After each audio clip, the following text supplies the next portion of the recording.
What I'm about to read to you is a new headline and copy that I wrote to communicate the value and the history and the heritage that goes into our watches.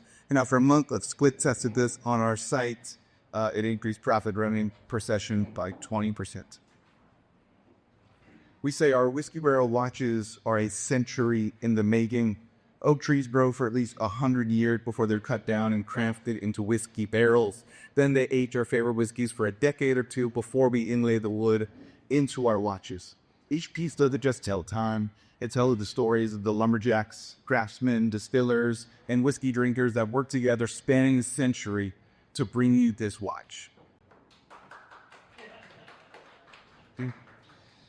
After I tell you that story, after I force you to think that someone's great-great-grandfather planted this tree in the late 1800s, and then that tree lived through the Great Depression, World Wars, and a couple failed moon landings. After I force you to think about the history and time that went into this, when you scroll down and see that $500 price point, you're not here.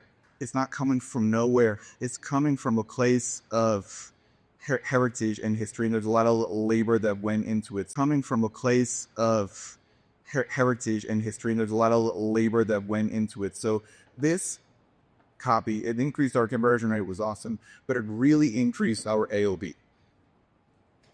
Now, even if your products are not made out of oak trees, you can still do this for your brand. You can talk about the years it took to develop and perfect your design. You can talk about the hard costs of the materials required. Use it. Tell your customers how much it costs you to source the material and build it, and then pay your American-based staff fair wages, and then tell them that every order, produces $20. That supports a family-owned business. We can frame it in a way where they understand the value and they're really happy to support.